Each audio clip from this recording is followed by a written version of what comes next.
You think you're different? You think you're special? Maybe you are. Maybe you were chosen for something greater, something bigger than the average man's daily grind. But let's not sugarcoat this. Being chosen doesn't mean you're free from struggle. In fact, it means the opposite. Because the higher you climb, the more demons come for you. And the one demon that devours more men than any other? Lust. Lust is not just about physical desire. It is the silent destroyer. It is the seductive whisper in your mind that turns into an inescapable roar. It is the pit that turns kings into beggars and warriors into slaves. And the so-called chosen ones, those who are meant to lead, to break cycles, to build legacies, struggle with lust more than anyone. Why? Because the weight of their destiny breeds the strongest temptations. Today, I will give you the undeniable reason why the chosen ones secretly battle with lust. And if you think this doesn't apply to you, if you think you're immune, then you've already lost. Reason number 1, isolation. Breeds desire. You weren't made for the crowd. You weren't born to fit in. Your mind operates on a different level. Your vision stretches further than most. And because of that, you often walk alone. At first, that solitude feels like a badge of honor. You wear it with pride, convinced that separation from the masses means elevation. And to an extent, you're right. Greatness is never built in comfort, and those who lead must endure loneliness. But here's the problem. Solitude is a double-edged sword. When a man is isolated for too long, his mind turns inward. And the moment he loses external distractions, his internal desires grow louder. You see, isolation doesn't silence lust. It amplifies it. With no one around to hold him accountable, no one to check his actions, no external force to keep him disciplined, he becomes vulnerable. He begins to crave stimulation, something, anything, to break the monotony. And what is the easiest, most accessible form of stimulation? Lust. The mental battlefield, a chosen one's mind, is his greatest weapon, but it's also his greatest battlefield. When you're constantly thinking, strategizing, planning, your brain is operating at a high frequency. But what happens when that energy has nowhere to go? It festers. It looks for an outlet. And if you don't direct it toward creation, it will find destruction. Lust preys on an idle mind. You sit alone, scrolling through your phone, clicking through images, revisiting memories, indulging in fantasies. And it all starts innocently, just a passing thought. But that thought plants a seed. And in isolation, with no one to counter it, that seed grows into obsession. What begins as a simple indulgence turns into a cycle. And cycles are dangerous, because once lust becomes your routine, it no longer feels like a choice. It feels like a need, the physical consequence. This is where most men fail to connect the dots. They think lust is just in the mind, that it's harmless as long as it doesn't manifest physically. But that's a lie. Lust changes you on a biological level. Every time you indulge in lust, your brain releases dopamine, the pleasure chemical. At first it feels good, but dopamine is a drug, and like any drug, the more you consume, the more you need. What once satisfied you, you no longer does. You seek more, stronger, darker. And the damage isn't just mental, it's physical. Excessive indulgence in lust lowers your testosterone. It makes you weak. It drains your energy. Your body, designed for war, begins to atrophy. Your posture slouches. Your grip weakens. Your endurance fades. You become softer, slower, less driven. You think it's just in your head. No, it's in your body. It's in your very essence. The spiritual war. And then there's the spiritual battle. Lust isn't just an impulse. It's a weapon. It's the tool the enemy uses to keep strong men weak. Because a man consumed by lust cannot build, he cannot lead, he cannot fight. It's not a coincidence that every great man, every leader, every warrior throughout history was tested by lust. Samson, the strongest man, was brought down by Delilah. David, the greatest king, fell into ruin because of Bathsheba. Even modern leaders, men of power and influence, have been undone not by war, not by politics, but by lust. It is the one test that few survive, because it disguises itself as pleasure, but it is actually a chain that binds you, weakens you, and eventually destroys you, breaking free. The solution: so how do you fight back? First, recognize the trap. Acknowledge that isolation is both your strength and your weakness. Use it wisely. If you are alone, don't waste that time indulging in fantasies. Building, create. Channel your energy into something greater.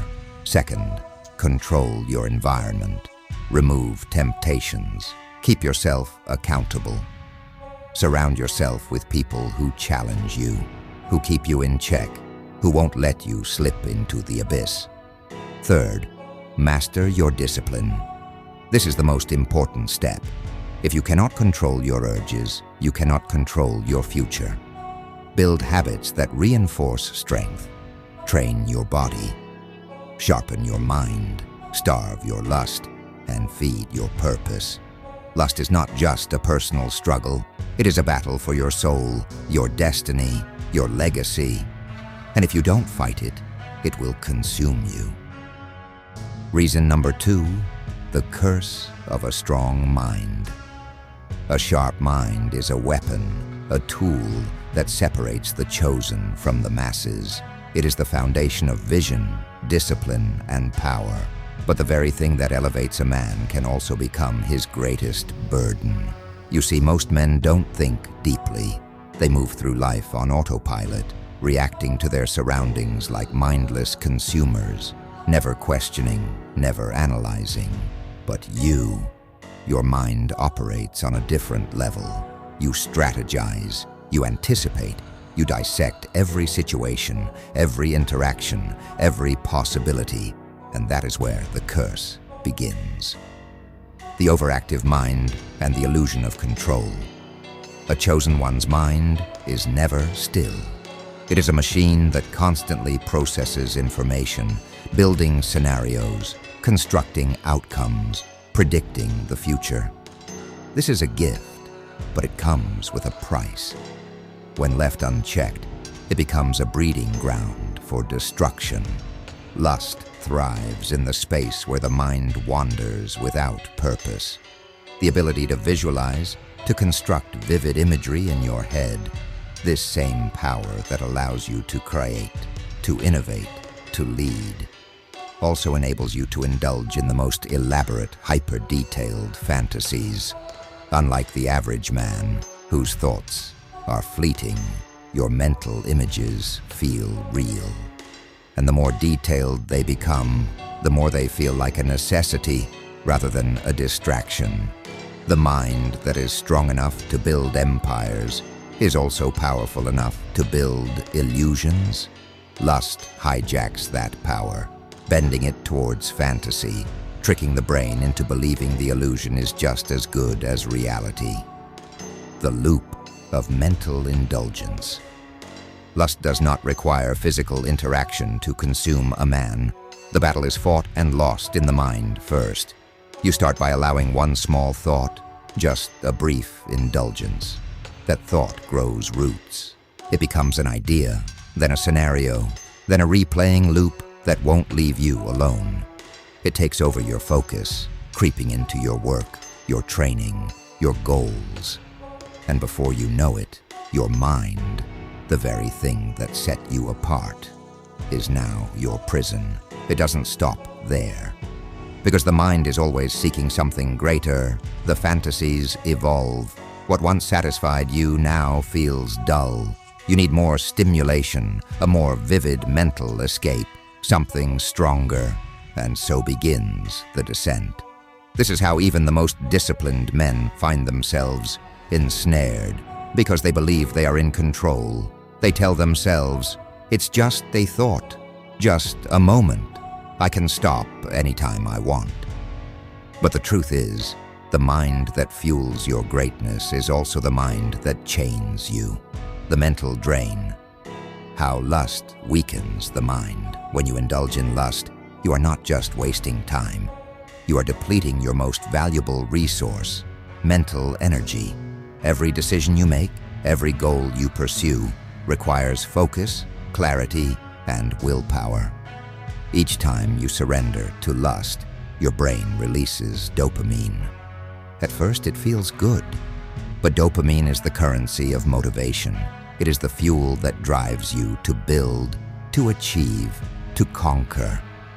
When you spend it on fantasies, you are robbing yourself of the energy required to turn real visions into reality. A man addicted to his fantasies is a man who has lost control of his power. It goes deeper than that. Chronic indulgence in lust rewires the brain, making it crave easy rewards over hard-earned victories. Your discipline erodes, your focus fades. Your ability to endure discomfort, the very thing that separates warriors from weaklings, diminishes. Before you know it, you are no longer the sharp-minded leader.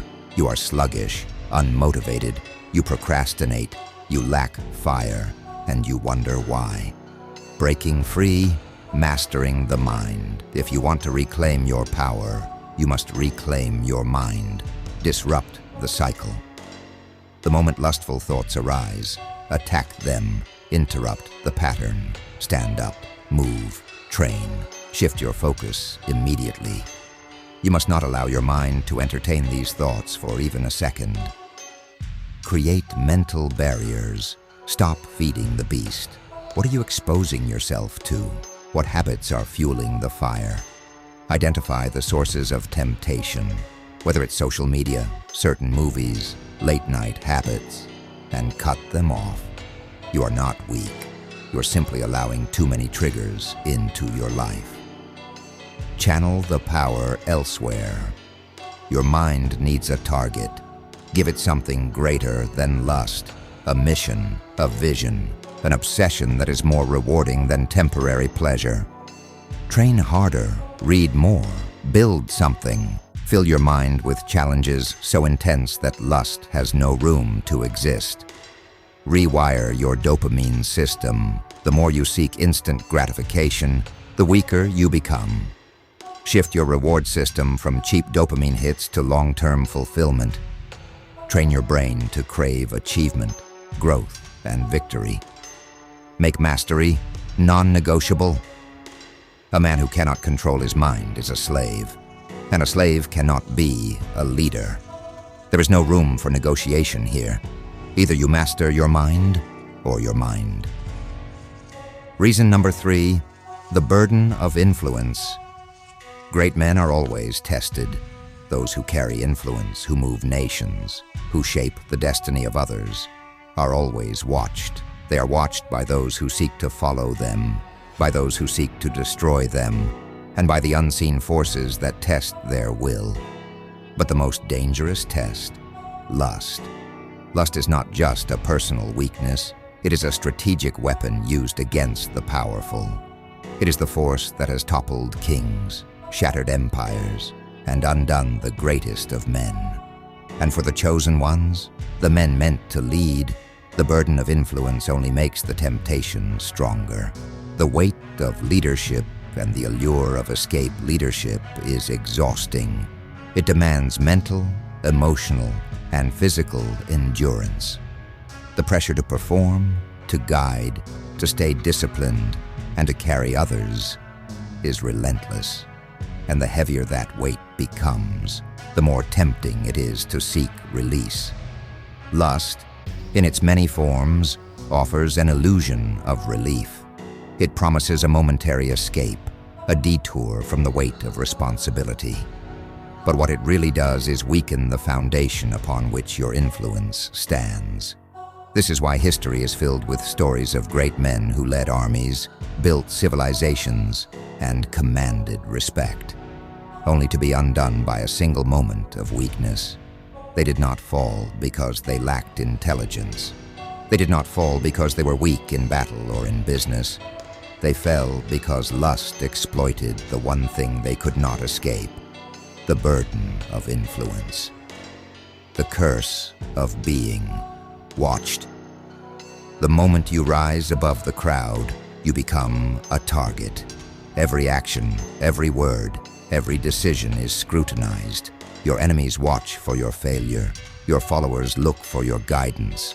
The world waits to see whether you will stand strong or crumble. And here is where lust becomes more than a private struggle. It becomes a public execution. One slip, one failure, one indulgence, and everything you have built can collapse. Your reputation, your credibility, your legacy, all of it hangs in the balance. And unlike an average man, you do not get to suffer in silence.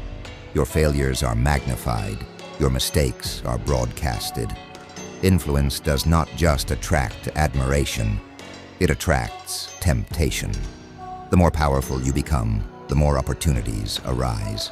Women, power, indulgence, it is all within reach, all designed to test your discipline. The illusion of entitlement, lust, whispers to the influential man, "You deserve this."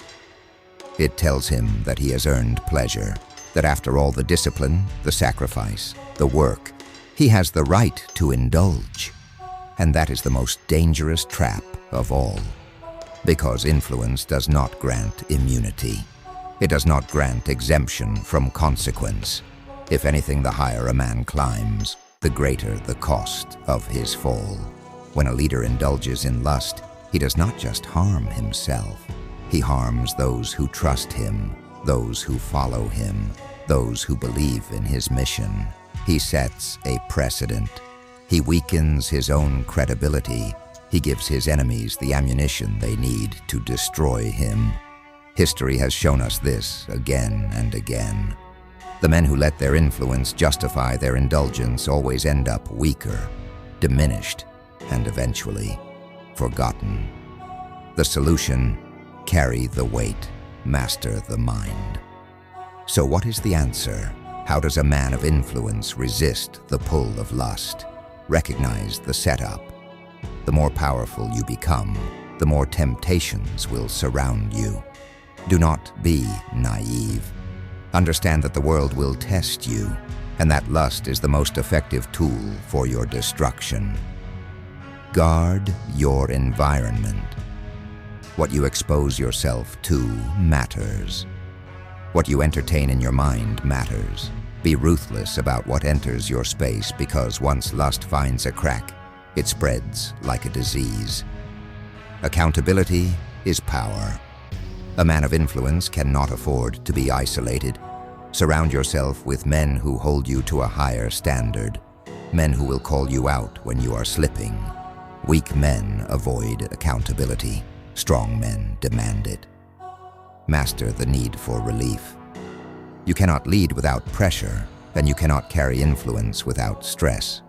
Train yourself to find relief in discipline, in creation, in building, not in cheap indulgence. A leader who turns to lust for escape is a leader who is already on his way down. Commit to a higher standard. Understand that your actions do not just affect you. Every choice you make sets a precedent. Every indulgence weakens your authority. Your legacy is built one disciplined decision at a time. The final truth: self-control is not just the key to greatness, it is the proof of it. If you cannot control yourself, you control nothing. But if you can master your desires, your mind, and your body, then there is no force on earth that can stop you. The weak will fall, the strong will rise. Which one will you be?